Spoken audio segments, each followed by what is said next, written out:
Hey there, Modern Homesteader. Thank you for joining me today here at my channel, Growing Modern Roots. My name's Jasmine, and I love to share homesteading tasks on a modern busy schedule. So today we are talking sourdough bread. But first we have got to liven up this starter. It is about a week old. It's been in the fridge, so it is time to feed it because I plan on baking bread tomorrow. Here's a quick view of what the sourdough starter looks like whenever it needs to be fed.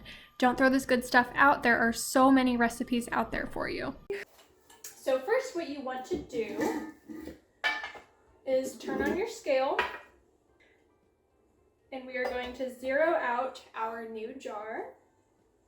And we are going to do a 1:1:1 ratio. 1 part sourdough starter, 1 part flour, 1 part water. So I'm going to do 130 grams, which will be enough of each to make 2 loaves of bread tomorrow if I want, or 1 loaf of bread with some extra discard you can make brownies or pancakes or waffles with. There's all kinds of discard recipes. So we're going to measure 130 grams, and it is perfectly acceptable. If you are a little bit over or under, it's very forgiving in my experience. Okay. So we have the sourdough starter measured out, and I've already pre-measured the water and flour just to save some time here. Let's see, set this down. And I often make a little bit of a mess with the flour, so that's just expected.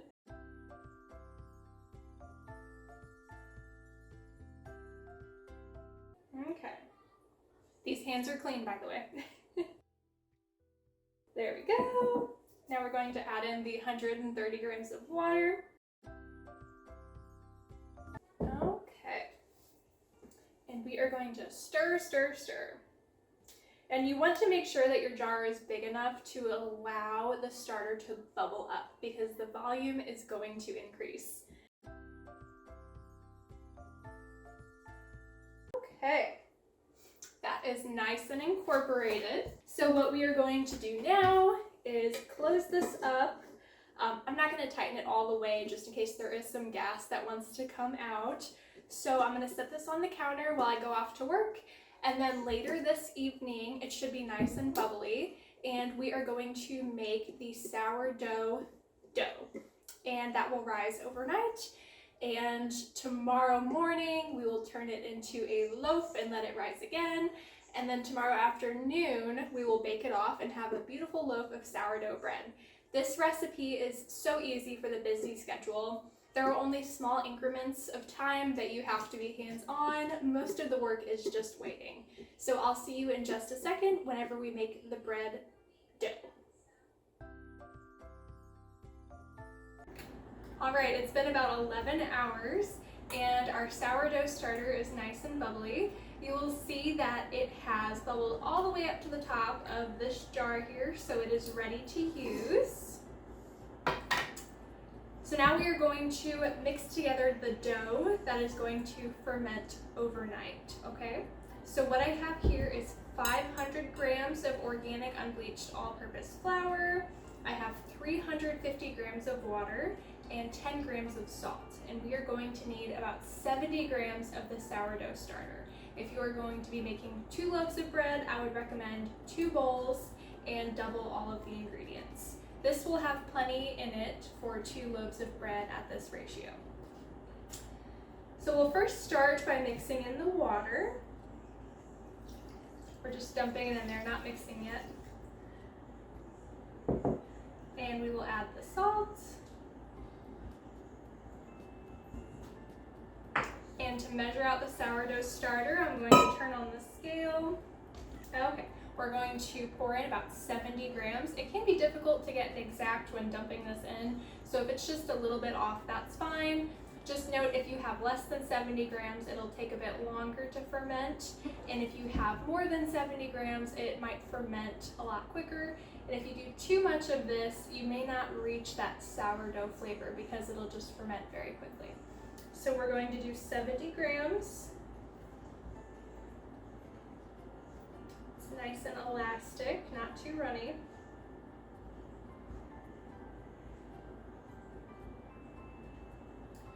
perfectly just at 70 grams. That does not happen often. Okay, now we're going to mix it up. It can be quite difficult to mix. You may want to use your hands, but I prefer not to just because it gets all over your fingers and it can take a minute to wash off. You don't have to worry about over mixing. It's not like a cake where it's going to get tough. And I love this recipe because it is a no-knead recipe, so it takes a lot of work off of you.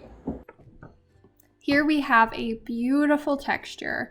The dough is sticky to the touch and it is not dry or runny. All right, so now we're going to clean off the spatula here. Now is where you get your fingers all nice and sticky. Okay, that's all mixed up. So now what we're going to do is cover it up airtight overnight. Now for me, the temperature of my house is usually at about 72 degrees, which lends to this taking about 12 hours to ferment overnight, okay? So if your house is warmer, then you may want to ferment for less than 12 hours. If your house is colder, it may even take longer than that. All right, nice and tight. And I also like to put a plate over it just for some extra security here because I do have cats that like to get into things.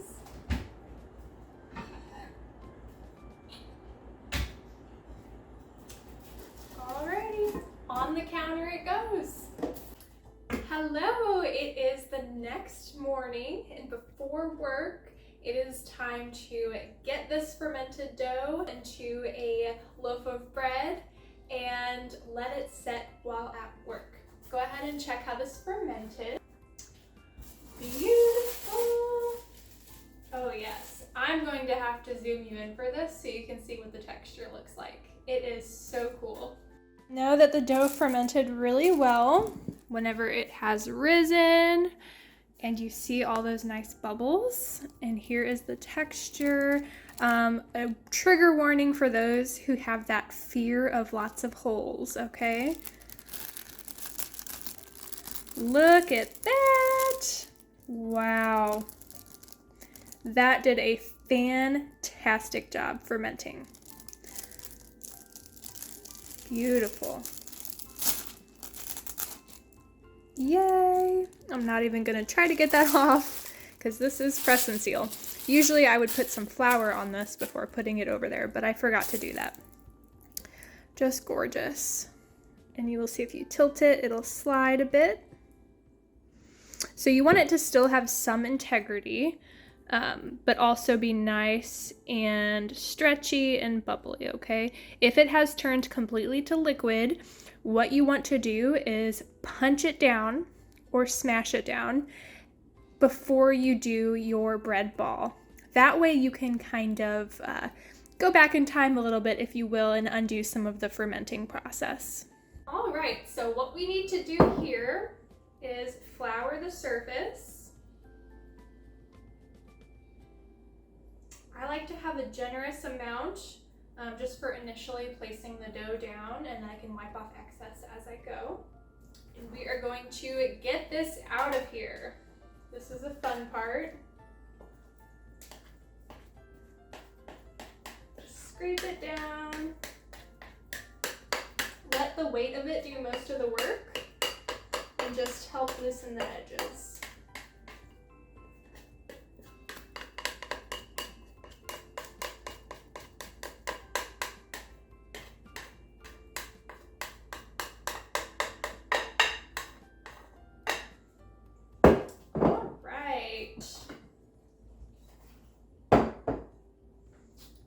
Looks like I missed the floured portion just a little bit. It's okay, that happens. So what we can do here is help it onto the floured surface by just scraping it.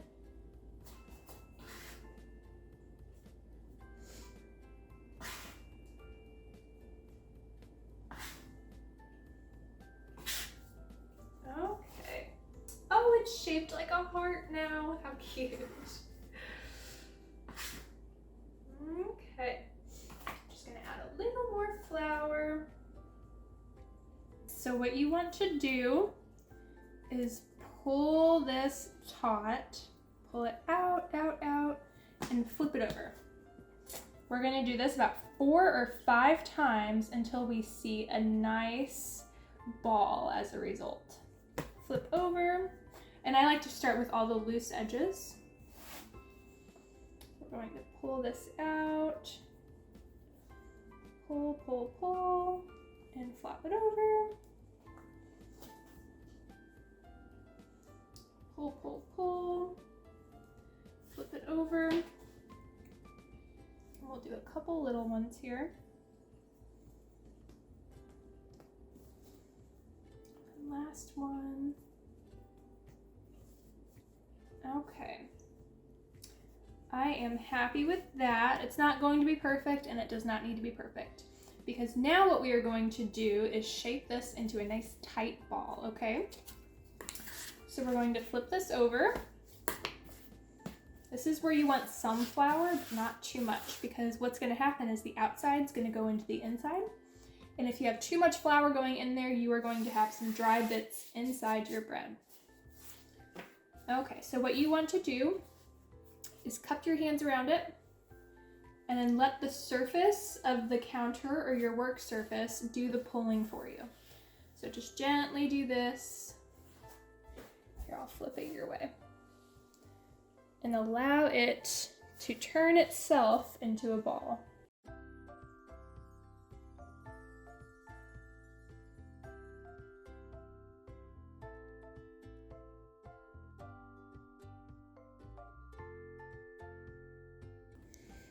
That looks pretty good to me. Now we are going to flour our bread bowl. If you do not have a sourdough or bread bowl, you can always take a regular bowl with some super ultra fine cheesecloth and really douse it in flour. And I would recommend that you do not use the reusable cheesecloth for that method. You will want to purchase the fabric, the organic cotton fabric cheesecloth. That will do best. And you can also use linen if you have some linen. All right, so we really want to flour this up, because if the bread sticks to it, it's kind of game over, okay? So I like to put flour in and really rub it in there. Really rub it in. I like to make sure the whole thing is nice and coated. That looks good to me. Maybe a little more just for good luck. Okay, perfect. And we're going to take the ball that we've made. And, oh, it's been sitting there for a minute, so it needs a little help. And we are going to put it seam side up, okay? So just plop it down into there. There we have it. And we are going to let this sit for about 1 to 3 hours room temperature, or for 10 hours in the fridge. What I'm going to do, since I'm about to head off to work, is I'm going to keep this in the fridge until I get home, and then I'll move it out onto the counter, because I don't want to wait the whole 10 hours in the fridge. So I will kind of break up that time by taking it out of the fridge at, let's say, 6 hours, and then letting it set at room temperature for about an hour, and that'll meet me in the same place as doing either method. It has been about 6.5 hours, and I went ahead and pulled the bread out of the fridge, and I have it sitting outside. Since it is a lot warmer out there, that will allow it to rise a bit quicker. And I have the oven preheated to 500 degrees with my cast iron Dutch oven sitting inside. And what that's going to do whenever we put the bread in is it's going to create a mini bake chamber that will allow it to steam and rise really well and get that outer crust. So what I have here is just a regular piece of parchment paper. I'm going to put this on top and just flip this guy over and gently lift it up. Beautiful. And now we're going to score. If you don't have one of these guys, you can just use a regular razor blade. And you can cut essentially any pattern you would like. What I have been doing lately is just a squiggly line.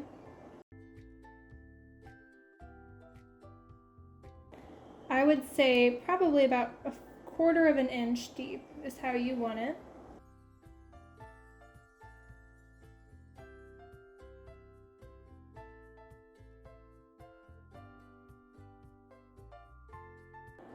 All right, so now we have this scored and we can go ahead and put it into the cast iron Dutch oven. You do need to work rather quickly whenever you're doing this because you don't want to lose too much heat in the cast iron. So let's get these out.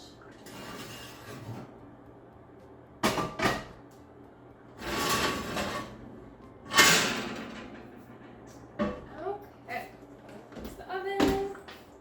I'm just going to pop this in there.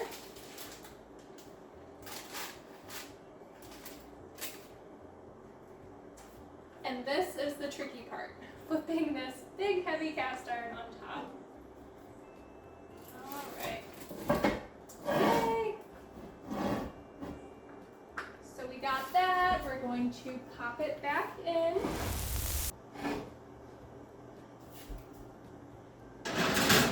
As for baking time, we are going to do 20 minutes at 500 degrees, 10 minutes at 450 degrees, take the lid off, and then bake for an additional 5 minutes at 450 uncovered. Once you take it out of the oven, you want to check the temperature to make sure it is at least 205 degrees. If so, you are good to go. The bread has been sitting for about 2 hours now. The moment of truth. Let's see what this looks like on the inside.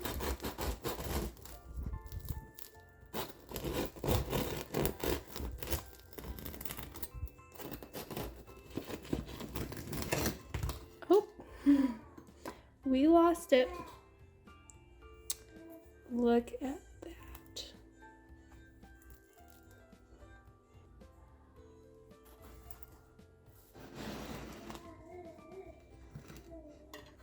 Now let's give this a try.